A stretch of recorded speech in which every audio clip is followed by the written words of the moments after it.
नमस्कार मित्रांनो, मी शुभम पवार. मित्रांनो, मुख्यमंत्री माझी बहीण लाडकी योजना आता सुरू झालेली आहे. या संदर्भात जी-आर आलेला आहे. महिलांना व मुलींना 1,500 रुपये प्रत्येक महिन्याला मिळणार आहेत. त्यांच्या बँक खात्यामध्ये जमा होणार आहेत. या संदर्भात ऑनलाईन अर्ज कुठे कसा करायचा, कागदपत्रे कोणती लागणार आहेत, अर्ज कधी करायचा आहे, त्याच्या तारखा काय आहेत, शेवटची तारीख काय आहे, पात्रता काय आहेत, अटी शर्ती काय आहेत, संपूर्ण माहिती आपण या जी-आर मध्ये घेऊयात. शेवटपर्यंत व्हिडिओ पहा. चॅनलवरती नवीन असाल चॅनलला सबस्क्राईब करून ठेवा. अशाच महत्त्वपूर्ण व्हिडिओज तुम्हाला भेटत राहतात. तर मित्रांनो, व्हिडिओ सुरू करूयात.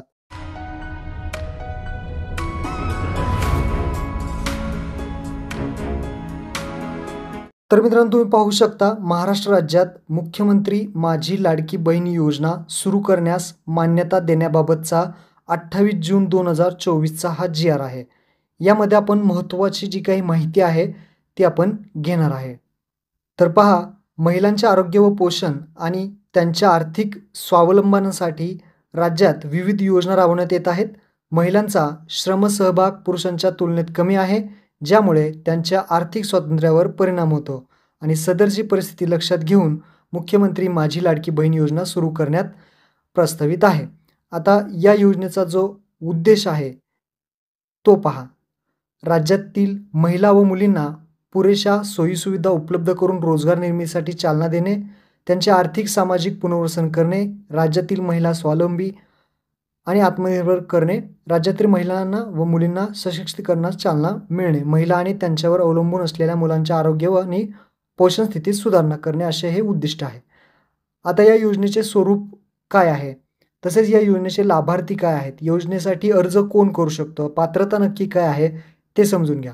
योजनेचे स्वरूप जर पाहिलं तर पात्रता कालावधी दरम्यान प्रत्येक पात्र महिलेच्या तिच्या स्वतःच्या आधार लिंक केलेल्या थेट लाभ हस्तांतरण डायरेक्ट बेनिफिट्स म्हणजे DBTच्या माध्यमातून प्रत्येक महिन्याला म्हणजेच दरमहा 1,500 रुपये इतकी रक्कम ही देण्यात येणार आहे. तसेच केंद्र राज्य शासनाच्या अन्य आर्थिक लाभाच्या योजनेद्वारे 1,000 पेक्षा कमी लाभ घेत असेल तर फरकाची रक्कम या योजनेत पात्र महिलेस देण्यात येईल असं सुद्धा सांगण्यात आलेलं आहे. आता योजनेचे लाभार्थी कोण आहेत आणि कोण कोण अर्ज करू शकतं, तर या योजनेसाठी महिलांचं जे काही वय आहे ते 21 ते 60 या वयोगटातील महिला पाहिजे. ती महिला विवाहित असेल, विधवा असेल, घटस्फोटित असेल, अशा प्रकारचे निराधार असेल, या महिलांना या योजनेसाठी अर्ज करता येणार आहे. विवाहित महिलासुद्धा अर्ज करू शकते, विधवा महिलासुद्धा अर्ज करू शकते, निराधार असेल, घटस्फोटित सर्व महिला इथे अर्ज करू शकतात. फक्त जे वय आहे ते 21 ते 60 या दरम्यान असणं गरजेचं आहे. पात्रता पहा. आता अर्ज करण्यासाठी या 5 पॉईंट आहे ते पात्रता आहे, ज्यामध्ये लाभार्थी महिला महाराष्ट्र राज्याचे रहिवासी असणे गरजेचं आहे. त्यानंतर राज्यातील विवाहित, विधवा, घटस्फोटित, निराधार असेल हे अर्ज करू शकतात, हे तुम्हाला सांगितलं. आणि 21 ते 60 या वर्षापर्यंतच अर्ज करू शकतात. या अटी कळल्या. पण सगळ्यात महत्त्वाची जी अट आहे ती म्हणजे लाभार्थी कुटुंबाचं जे काही वार्षिक उत्पन्न आहे ते 2.5 लाखापेक्षा जास्त नसलं पाहिजे. म्हणजेच तुम्हाला जो काही उत्पन्नाचा दाखला लागणार आहे तो 2.5 लाखापेक्षा कमी असला पाहिजे, तरच तुम्ही या योजनेसाठी अर्ज भरू शकता. आणि या योजनेसाठी अर्ज करण्यासाठी तुमच्याकडे आधार कार्ड, त्यानंतर तुमचा बँकेचं पासबुक आणि तुमचा उत्पन्नाचा दाखला हे कंपल्सरी इथे लागणार आहे.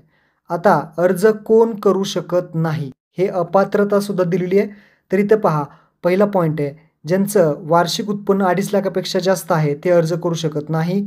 जे ITR रिटर्न फाईल भरतात त्यांनीसुद्धा अर्ज करू शकत नाहीत.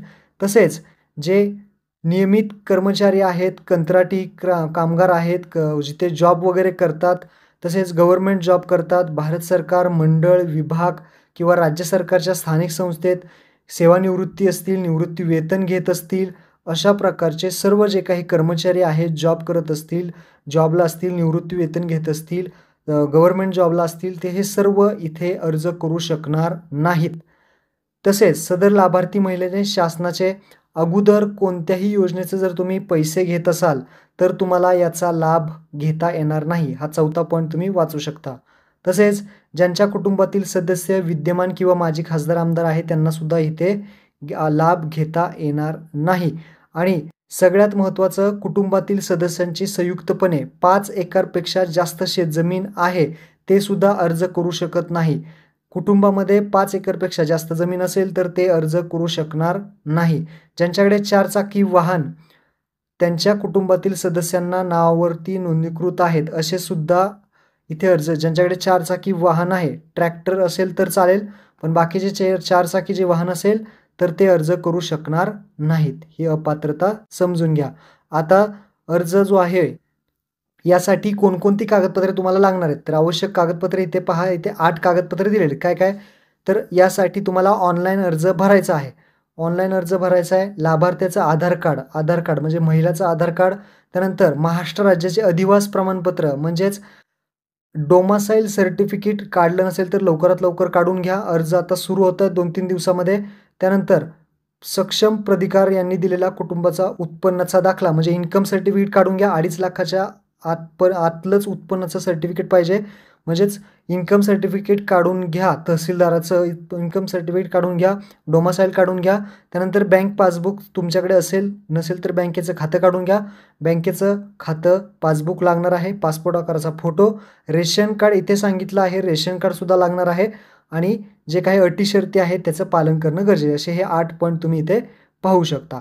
त्यानंतर जी काही लाभार्थ्याची निवड आहे ती कशा पद्धतीने होणार आहे, तर अंगणवाडी सेविका, पर्यवेक्षिका, मुख्य सेविका, सेतू सुविधा केंद्र, ग्रामपंचायत, ग्रामसेवक, वार्ड अधिकारी यांनी ऑनलाईन जे काही फॉर्म आहेत ते भरल्यानंतर तो अर्ज सक्षम अधिकाऱ्याकडे जाणार आहे. अधिकारी कोण असतील, त्यामध्ये ग्रामीण भागात, नागरी भागात, शहरी भागात वेगवेगळे अधिकारी जे आहेत ते असणार आहेत. ते तुमचा फॉर्म चेक करणार आहेत आणि हा अर्ज पूर्णपणे ऑनलाईन पद्धतीने राहणार. तुम्ही पाहू शकता योजनेची कार्यपद्धती, अर्ज करण्याची प्रक्रिया. योजनेचे अर्ज पोर्टलद्वारे, मोबाईलच्या ॲपद्वारे, सेतू सुविधा केंद्राद्वारे सर्व पद्धतीने जे काही ऑनलाईन पद्धतीने तुम्ही कुठेही फॉर्म भरू शकता. स्वतःसुद्धा तुम्हाला फॉर्म भरता येईल. ऑनलाईन फक्त अर्ज करायचा आहे.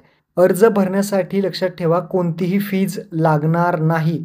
फ्रीमध्ये तुम्ही हा अर्ज भरू शकता. हा एक पॉईंट महत्त्वाचा आहे. आणि जी महिला फॉर्म भरणार आहे ती महिला स्वतः उपस्थित राहायची आहे, कारण त्या महिलेची KYC करावी लागणार आहे, ज्यामध्ये महिलेचं रेशन कार्ड लागणार आहे आणि स्वतःचं आधार कार्ड लागणार आहे KYCसाठी. त्यानंतर अर्ज प्राप्त झाल्यानंतर त्याची यादी जी आहे ते पोर्टलवरती जाहीर केली जाणार आहे. तो अंगणवाडी केंद्र असेल, ग्रामपंचायत, वार्ड स्तरावरती सगळीकडे फलकावरती ही यादी जी आहे ते लावण्यात येणार आहे. ज्यांची हरकत असेल ते हरकतसुद्धा 5 दिवसाच्या आतमध्ये हरकत करू शकता. काही तफावत असेल, काही चुकलं असेल किंवा चुकून अर्ज झाला असेल तर ते सुद्धा तक्रारी अर्ज करू शकतात. अशा पद्धतीने ही सर्व प्रोसेस राहणार आहे. आता तुम्ही म्हणाल टाइम टेबल कशा पद्धतीने, तर त्यांनी टाइम टेबल दिलेलं आहे पहा. अर्ज सुरू होणार आहेत किती, अर्ज प्राप्त करण्यास सुरुवात किती तारीख दिली, वेळेची मर्यादा 1 जुलैपासनं अर्ज सुरू होणार. 1 जुलै 2024 ते शेवटचा दिनांक पहा 15 जुलै 2024. 15 तारखेपर्यंत याची शेवटची तारीख असणार आहे. अर्ज आता सुरू होतील थोड्या दिवसात. याची लिंक येईल, अर्ज येईल. तसंच आपल्या चॅनलवरती व्हिडिओ येईल. चॅनलला सबस्क्राईब करून ठेवा. ऑनलाईन फॉर्म कसा भरायचा आपल्या पुढच्या व्हिडिओमध्ये आपण 1 जुलैला व्हिडिओ बनवणार आहे. तो तुमच्यासाठी महत्त्वपूर्ण राहणार आहे. तसेच टाइम टेबलमध्ये जर पाहिलं यादी वगैरे कधी अपलोड होईल, सगळ्या जे काही इथे तारखा आहेत त्या दिलेल्या आहेत. तर तुम्ही डिस्क्रिप्शनमध्ये याचा GR आहे तो GR डाउनलोड करा आणि आपल्या मित्रांना महत्त्वपूर्ण व्हिडिओ शेअर करा. अर्ज सुरू झाल्यानंतर आपल्या चॅनलवरती व्हिडिओ येईल. सबस्क्राईब करून ठेवा. Telegram group, WhatsApp group join करून ठेवा.